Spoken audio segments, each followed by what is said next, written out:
enterrados sob a pilha de arquivos incomensuravelmente extensa, ou casos arquivados, cujas respostas estavam tão fora de alcance que nunca pensamos que ouviríamos falar deles novamente. Número 10. Maximiliano Baumgartner, conhecido como Max, para aqueles que o conheciam, acompanhou Andreas Leitner até a casa de um amigo em comum em Linz, Áustria, onde eles jogariam cartas com mais 2 amigos. Na noite de 12 de setembro de 2015, chegou a hora de se despedir e já eram 23 horas. Ninguém sabia na época, mas aquela seria a última vez que veriam ou ouviriam falar dos 2 amigos. Segundo algumas fontes, ambos tentaram contatar um amigo e uma empresa de táxi, mas não conseguiram. Ninguém tem certeza dos movimentos da dupla depois disso, mas a próxima ligação com o caso viria de uma câmera de trânsito. Era pouco antes das 2h30 da manhã, quando o antigo Citroën BX, prata de Max, apareceu em uma rotatória em Bad Leonfelden, a apenas alguns quilômetros do apartamento que eles estavam visitando. Na época não se sabia quem estava dirigindo o carro ou se algum dos homens desaparecidos estava dentro. Meses se passariam e a polícia continuaria sem respostas, se perguntando o que havia acontecido. De forma inesperada, uma testemunha ligou dando uma pista. Ele afirmou ter visto o carro na noite do desaparecimento, supostamente na República Tcheca, perto da fronteira. Apesar de vasculharem cuidadosamente as áreas das últimas aparições relatadas, nenhuma pista sobre o paradeiro de Max e Andreas foi encontrada. A polícia descobriu depois que apenas um dos amigos estava com um celular. Andreas havia deixado o telefone no apartamento. Mesmo assim, Max estava com o aparelho dele. Ele estava inalcançável e impossível de rastrear, fazendo o caso esfriar e deixando a comunidade de luto, enquanto refutavam cada teoria sobre o ocorrido naquela noite. Pela próxima década, as perguntas permaneceriam sem resposta e o destino dos amigos continuaria desconhecido. Então, em 2025, um detalhe que ninguém jamais esperaria veio à tona das profundezas esquecidas dos casos arquivados. Em meados de outubro, os militares estavam realizando exercícios de mergulho. O reservatório tinha níveis de água muito baixos e quando os soldados mergulharam, algo que normalmente passaria despercebido ficou claro. Era um Citroën BX prateado, um veículo e uma placa que romperam a tensão da superfície. Os soldados chamaram a polícia e o carro foi retirado da água. Logo perceberam que o veículo havia se tornado o improvável caixão de 2 pessoas. A descrição do carro correspondia ao Citroën desaparecido de Max. Levou 1 ou 2 meses até que os legistas conseguissem confirmar quem eram as vítimas. O motorista e o passageiro eram de fato Max e Andreas. Por razões ainda sob investigação, os homens acabaram no reservatório, uma área que já havia sido vasculhada em 2015. Ninguém realmente sabe o que aconteceu com eles. Número 9. Era 12 de agosto de 1982, quando um homem foi visto caminhando para o oeste ao longo da Western Reserve Road, uma rota bastante movimentada, no subúrbio de Youngstown, em Boardman, Ohio. Ninguém sabia quem era o homem ou para onde ele estava indo. Tudo o que sabem é que ele nunca chegaria lá. Era pouco antes da meia-noite daquele dia e a umidade havia se dissipado, restando apenas um leve frescor. O homem desconhecido ainda estava caminhando, até que parou. Ele surgiu do nada, segundo a motorista que ficou no local após bater no viajante. A culpa, porém, falou mais alto e ela acabou se entregando e levando as autoridades até o corpo de um homem que ninguém conhecia. Uma breve busca em seus pertences não revelou nenhum marcador de identificação significativo. Ele não carregava nenhum documento de identidade ou carteira de motorista. A única característica distintiva dessa vítima de atropelamento era uma tatuagem notável. Apesar da marca permanente e de um apelo desesperado por informações através da cobertura da imprensa local, o caso do desconhecido da Western Reserve Road acabaria esfriando. Uma pasta amarela contendo apenas informações da autópsia e imagens do falecido foi jogada em cima da já empoeirada coleção. O departamento do xerife do condado de Mahoning coletou impressões digitais, DNA e outras amostras, esperando que no futuro a tecnologia permitisse identificar o rosto com um nome. Ainda bem que eles guardaram aquele DNA, porque 4 décadas depois, o projeto DNA DOE começaria os esforços para finalmente resolver casos antes considerados insolúveis, ao saber que esse projeto não havia tido sucesso.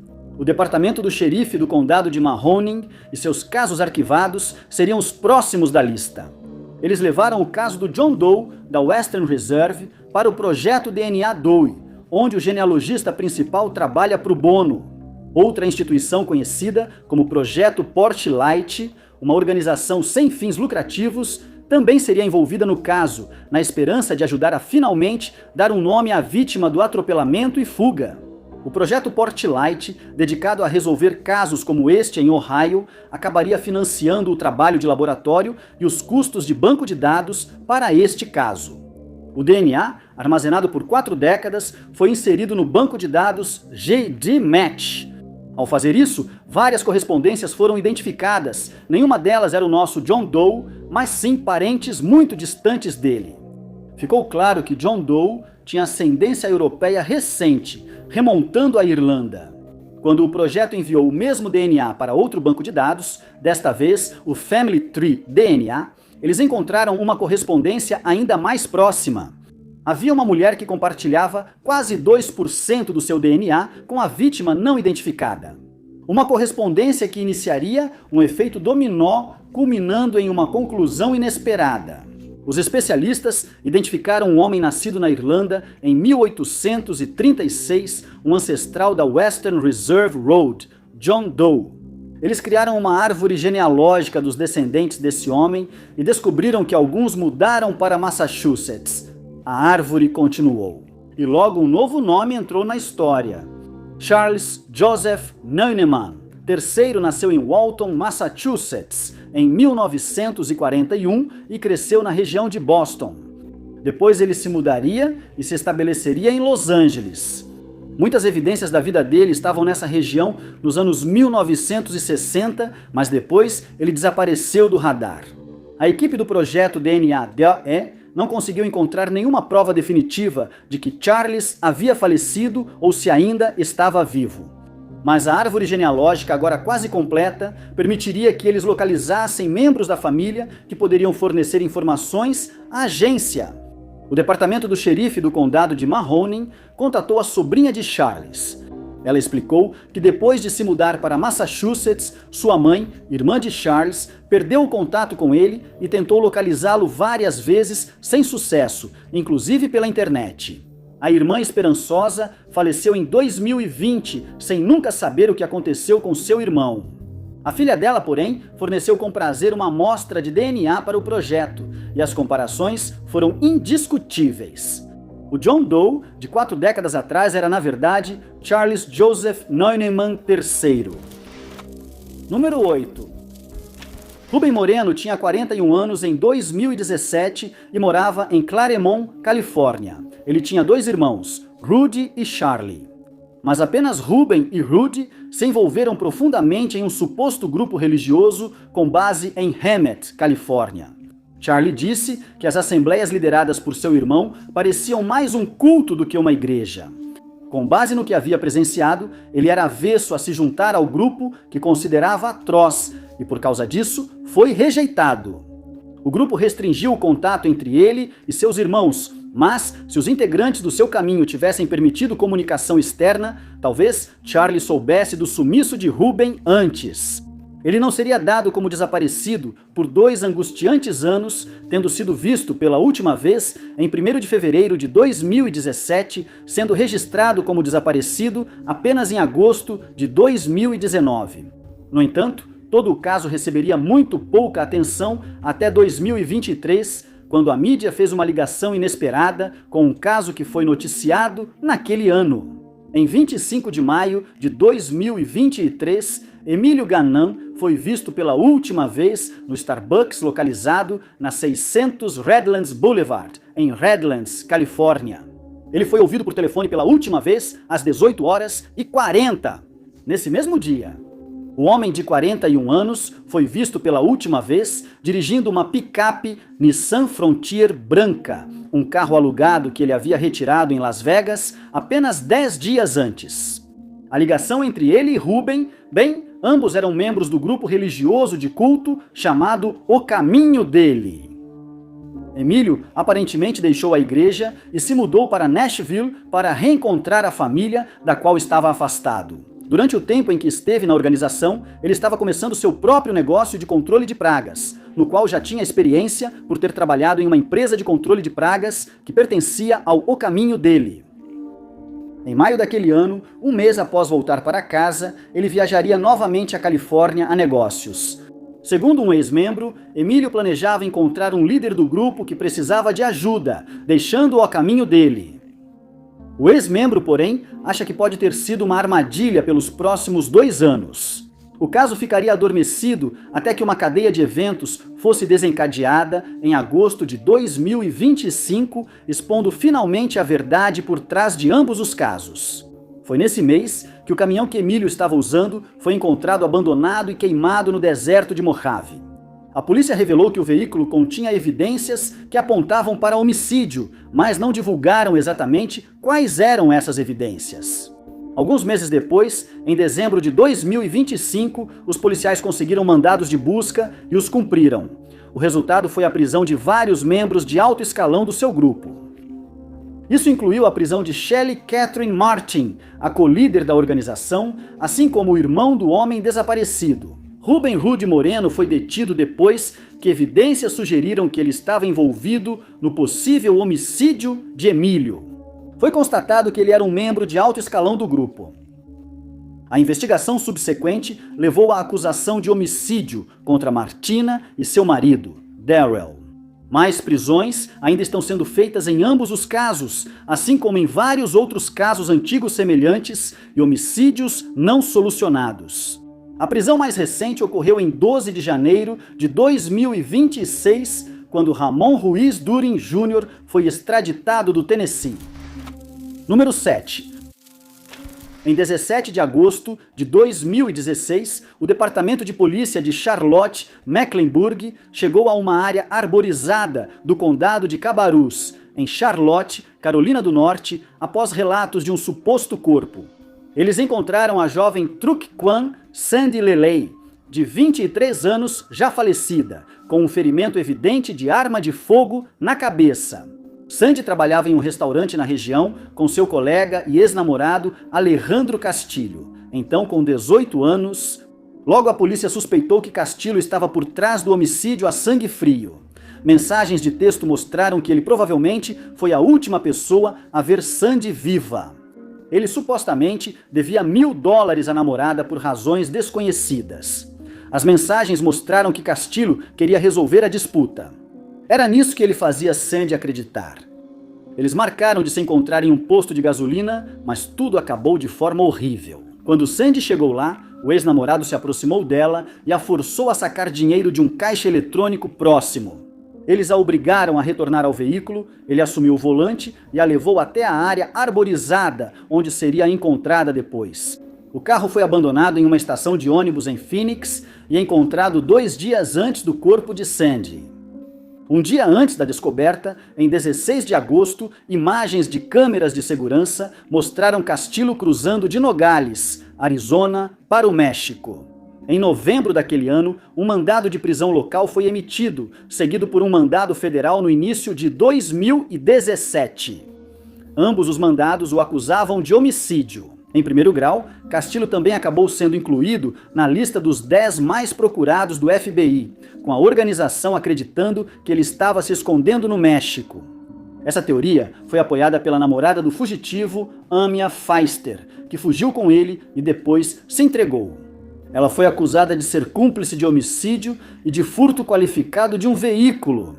Feister explicou que os dois se separaram no México e que ela não faz ideia de onde ele possa estar. Nos anos seguintes, a investigação e a busca por Castilho continuariam, com o nome dele assombrando a lista dos 10 fugitivos mais procurados. Uma década depois, ninguém imaginaria que surgiriam novidades nesse caso. No entanto, o dia 16 de janeiro de 2026 provou que isso estava errado. Naquele dia, o FBI anunciou que havia prendido um dos fugitivos da lista dos 10 mais procurados. Alejandro Castilla, de 27 anos, foi encontrado em Hidalgo, no México, e agora enfrenta acusações criminais não apenas por homicídio em primeiro grau, mas também por fugir das autoridades e estar foragido. Essa conquista marca o 5º fugitivo da lista a ser preso no último ano. Número 6.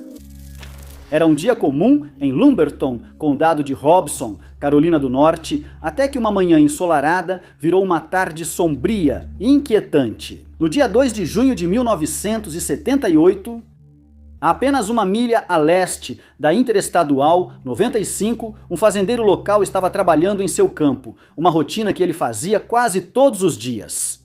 Ele costumava encontrar bugigangas, objetos perdidos, peças de veículos e restos de aves e roedores abandonados por aí. Ele nunca imaginou que um dia seu Golden Meadow se tornaria o local de descanso final de um indivíduo desconhecido. Ao avançar entre os talos e chegar à beira do campo, o fazendeiro se deparou com uma cena macabra. Diante dele estava um corpo severamente decomposto e mumificado, descartado nessa área escondida, fora da visão imediata. As autoridades chegaram rápido ao local e concluíram que a desconhecida de Lumberton morreu prematuramente, entre 2 e 4 semanas antes. Ela estava deitada no campo, exposta, enquanto legistas e autoridades documentavam a cena. Aproximadamente entre 15 e 22 anos de idade, observaram eles com altura entre 1,55 metros e 1,60 metros, pesando entre 43 e 54 quilos. Seus cabelos, anotaram, eram médios, castanho claro com tom avermelhado, cor dos olhos desconhecida. E a partir daí, os restos mortais foram transportados para um laboratório, onde os peritos continuaram seu trabalho. Mas a autópsia não conseguiu determinar como a jovem faleceu.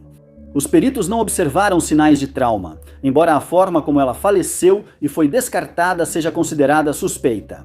Mesmo com todos os dados físicos sobre a desconhecida de Lumberton, os especialistas não conseguiram identificar quem era, sua origem ou o que ocorreu com ela. Ao longo dos anos seguintes, as autoridades descartaram inúmeros nomes possíveis em janeiro deste ano. Brenda Sue Davidson, uma garota que desapareceu em 1974 em Woodbridge, Virgínia, também foi descartada como possibilidade. Logo depois, houve outra exclusão. Mary Frances Gregory, que desapareceu aos 19 anos em 1978, pois ela foi encontrada. No fim, ela não era quem descreviam como Jane Doe, deixando os investigadores com mais dúvidas do que respostas. E embora tenham feito alguns avanços para devolver esse corpo à família a que pertence, a identidade da vítima continua desconhecida. Número 5. O Departamento de Polícia do Rio Gila de Sacaton, Arizona, não soube dizer. Eles ficaram chocados ao receber uma denúncia de que alguém encontrou um corpo durante uma caminhada. O que deveria chocá-los, porém, era o tempo que levaria até que conseguissem qualquer informação que levasse a um avanço. Era fevereiro de 2024, quando os investigadores do departamento chegaram ao deserto quente e arenoso e foram levados a um local perturbador perto de um canal de irrigação. Foi lá que eles encontraram os restos esqueléticos parciais de um homem desconhecido, sendo o crânio a característica mais dominante e intacta. Eles estimaram que o indivíduo deveria ter entre 18 e 70 anos, o que resultava em um grupo bastante grande de possíveis vítimas. Também foi determinado pelo avançado estado de decomposição que ele deveria estar ali há pelo menos 3 a 5 anos antes de ser encontrado, mas essa estimativa não reduziu o número de possíveis vítimas. Os investigadores analisaram desaparecimentos de todas as idades, exceto de meninos menores de 18 anos. E para os homens desaparecidos que sumiram entre 3 a 5 anos atrás, a lista era extensa. O número de pessoas desaparecidas continua aumentando, e esse homem desconhecido, uma vítima de mistério, só aumenta as estatísticas. Investigadores do BIA se juntaram ao Instituto Médico Legal do Condado de Pinell em um esforço para enviar o máximo de evidências possível para Outram. Muitos marcadores de identificação foram determinados, coletados e enviados em dezembro de 2024. A análise dos resíduos do tecido cerebral do John Doe, do condado de Sacaton, revelou traços de entorpecentes, especificamente da categoria das anfetaminas. A causa de sua morte, porém, não pôde ser determinada, deixando as autoridades dependentes da identificação do próprio indivíduo para, com sorte, reconstruir sua história. Havia grande esperança de que o homem que sofreu um destino desconhecido fosse rapidamente identificado, trazendo um desfecho para a Bonfamília. Mas não foi isso que aconteceu. O DNA, comparado consigo mesmo, não trouxe resultados. O caso permaneceu assustadoramente em aberto, enquanto os investigadores lutavam para encontrar qualquer correspondência com casos de pessoas desaparecidas. Foi em 12 de janeiro de 2026 que genealogistas genéticos tentaram testar o DNA novamente. E desta vez, eles também estavam de olho em um desaparecimento em particular que ocorreu em 2020. Foi o desaparecimento de Glenn Thomas Tate Jr., de 35 anos, o Apache da Montanha Branca, afiliado à comunidade do Rio Gila, estava buscando tratamento médico na reserva naquele ano, enquanto vagava pelo sul de Phoenix em busca de ajuda. Glenn desapareceu e foi visto pela última vez em 22 de julho daquele ano. Ele foi dado como desaparecido e um caso foi aberto. Mas foi aí que os esforços pararam, até que mais tarde ele foi relacionado a um caso arquivado. Isso começou no início de 2024 e só teve um avanço 2 anos depois. O Sakatone John Doe era Glenn Thomas Tate Jr. e o DNA confirmou isso em janeiro deste ano. Nessa época, o homem de 35 anos já estava desaparecido há 6 anos. Seu crânio foi encontrado a cerca de 5 quilômetros do Hospital Memorial Huhukam, que nunca afirmou ter visto alguém com a descrição do antigo desaparecido. Só podemos imaginar quais eventos assustadores aconteceram para tirar a vida desse homem número 4. Foi em abril de 2018 que o departamento do xerife do condado de Bastard foi chamado para uma cena angustiante no quarteirão 300 da Old San Antonio Road. Foi aqui que um motorista que passava avistou algo incomum e perturbador à beira da estrada. Era um corpo. Imediatamente, ele entrou em contato com a polícia, que fez a identificação imediata da pessoa falecida. O corpo era de Alba Ávilas.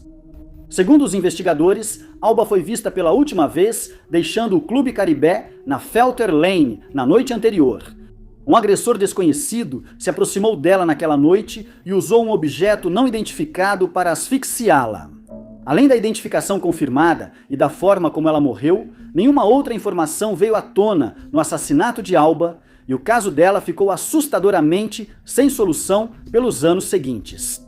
No dia 21 de junho de 2024, policiais do Departamento de Polícia de Austin atenderam a uma ocorrência de mais uma pessoa falecida em uma casa abandonada localizada no quarteirão 2600 da Metcalf Road. Os restos mortais de uma mulher desconhecida foram encontrados. Quando os policiais chegaram ao local, eles entraram na casa decadente e descobriram o corpo de Alyssa Ann Rivera, de 34 anos. Alyssa foi encontrada com destino semelhante ao de Alba, a apenas 3 milhas de onde a primeira vítima havia sido descoberta. A polícia ainda não sabia, mas essa descoberta acabaria ligando os 2 crimes, sugerindo a possibilidade de um maníaco homicida estar mirando nas mulheres da região de San Antônio. DNA foi coletado em ambas as cenas, com as evidências de Alba sendo guardadas na esperança de que o suspeito fosse identificado. Em vez de conectar o DNA a um suspeito, porém, a polícia encontrou algo perturbador.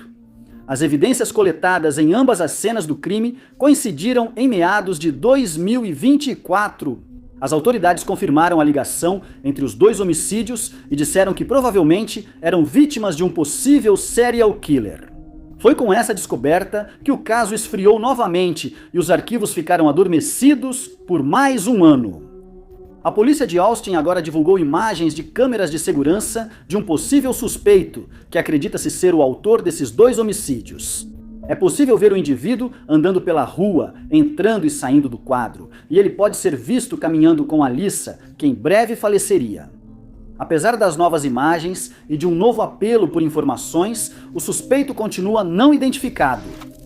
Número 3. 2 casos famosos não resolvidos, o assassino do Zodíaco e a Dália Negra, permaneceram sem solução por muito tempo.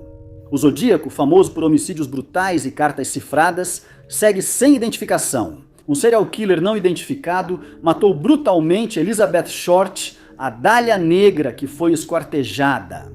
Em 2025, o criptógrafo amador Alex Baber propôs uma conexão inesperada usando IA. Baber afirma ter decifrado o Z13 do Zodíaco. Esta é a cifra "Meu nome é", e supostamente o nome do Zodíaco é Marvin Merrill. Merrill, que mudou seu nome para Marvin Margolis e faleceu em 1993, tinha 13 letras em seu nome. Crucialmente, Margolis foi interrogado pela polícia em julho de 1947 sobre a morte de Elizabeth Short. Primeiro ele mentiu, mas depois admitiu ter morado com Short antes do assassinato. Margolis, um ex-marinheiro do Corpo Médico da Marinha psicologicamente instável e com treinamento médico, também teria desenhado uma imagem perturbadora de Short contendo a palavra oculta Zodíaco antes de sua morte. A solução do cifrador de Baber foi revisada por um decifrador da NSA que sugeriu que ela está correta. Embora ainda haja ceticismo devido a teorias amadoras anteriores, essa possível ligação entre o enigmático Zodíaco e a Dália Negra pode finalmente desvendar ambos os mistérios duradouros. Número 2. Lori Ann Powell estava morando em Uecameco quando desapareceu misteriosamente em uma noite fatídica, no dia 8 de março de 1988. Ela foi vista pela última vez saindo para uma caminhada à meia-noite pela Rota 614 Hickory Fork Road, localizada a apenas 800 metros da Rota 17 e de Haynes Mill Pond. Lori se formou no ensino médio um ano antes e trabalhava na locadora de vídeo da mãe no Edge Hill Shopping Center e Gloucester Courthouse. O desaparecimento de Lori foi considerado estranho e não mostrava os sinais típicos de fuga que a polícia costuma notar em casos de fugitivos. Sem evidências claras sobre seu paradeiro, foi iniciada uma operação de busca e resgate. Ela envolveu o GCSO, um helicóptero da Polícia Estadual, cães farejadores, amigos e familiares em grande número. Eles vasculharam a Rota 17. Cartazes com o rosto da mulher desaparecida eram suas únicas pegadas, e a recompensa de $1.000, sua esperança. Mas um mês se passou sem que nenhuma informação surgisse, e as autoridades estavam no limite. Então, em 2 de abril de 1988, houve um avanço. O avanço, porém, não era o que ninguém esperava, e trouxe consigo uma dor inconsolável. Barqueiros navegavam no rio Elizabeth, perto da ilha Crane, quando encontraram o corpo de Lori Ann Powell. Ela tinha vários ferimentos nas costas, feitos por uma lâmina afiada, e a forma como faleceu deixava claro que foi vítima de um homicídio extremamente brutal. Muitas evidências foram coletadas, mas nada resultaria disso, pelo menos por um tempo. O avanço começou em 2017 com uma morte aparentemente sem relação em uma casa em Lancaster. Foi o falecimento de Alan Wilmer Sr., um residente de 63 anos, carinhosamente conhecido como Pokey. Ele era um pescador que usava um barco de pesca comercial para navegar pelo rio Elizabeth, o mesmo rio onde o corpo de Lori foi encontrado. Quando as autoridades começaram a identificar o indivíduo falecido, encontraram algo totalmente inesperado. O DNA dele batia com a evidência do banco de dados ligada ao homicídio de Lori. 37 anos depois de se tornar vítima de brutalidade, a família finalmente teve um desfecho. Número 1. Outro notável mistério de crime real que domina nossa memória coletiva é o homicídio da Colonial Parkway, que há muito tempo espera por respostas. Foi entre 1986 e 1989 que um assassino em série causou terror no estado da Virgínia. Em 3 anos, ao menos 10 pessoas conhecidas foram atribuídas a um único autor dos crimes. Ao longo de um trecho de 35 quilômetros conhecido como Colonial Parkway, ele atravessa o Parque Histórico Nacional Colonial e conecta Jamestown, Williamsburg e Yorktown. Rebecca Dowski e Kathy Thomas foram as 2 primeiras vítimas conhecidas dos assassinatos do Parkway. Kathy e Rebecca desapareceram após sair de um laboratório de informática no campus de William e Mary, em outubro de 1986. A dupla seguiu pela rota Colonial Parkway em seu Honda Civic branco. Vários dias depois, o veículo seria encontrado com os corpos das mulheres desaparecidas dentro. A autópsia mostrou que as vítimas tinham queimaduras de corda no pescoço e pulsos e sinais de estrangulamento. Foram esses 2 homicídios que deram início à onda de crimes, resultando em corpo após corpo e décadas de perguntas sem resposta. Robin Edwards e David Knoblink foram os próximos, depois vieram Cassandra Haley, Keith Cole, Anna Maria Phelps e Daniel Lauer, entre muitas outras vítimas isoladas. Os homicídios da Colonial Parkway lançaram uma longa sombra sobre a Virgínia por décadas. Pelo menos 4 casais foram vítimas dessa onda. Discussão após discussão, teoria após teoria, e por anos, tudo isso não levou a lugar nenhum. Só em 2024, 4 décadas depois, é que um avanço realmente surpreendente seria alcançado. Foi nesse ano que o mesmo DNA coletado de um falecido, Alan Wilmer Sr., o mesmo DNA que o ligava ao homicídio de Lori Ann Powell, também seria encontrado entre as vítimas da Colonial Parkway. Descobriu-se que ele era o agressor mascarado responsável pelo massacre de David Knobley e Robin Edwards, o duplo homicídio após os primeiros casos da Parkway. Os investigadores continuaram a comparar o DNA com as evidências que há muito tempo estavam armazenadas nos arquivos de casos não resolvidos.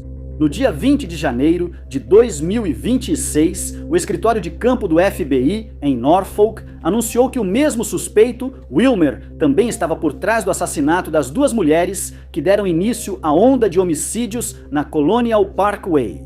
Um padrão começa a surgir a partir desses novos detalhes. Wilmer provavelmente é responsável por muitos outros crimes.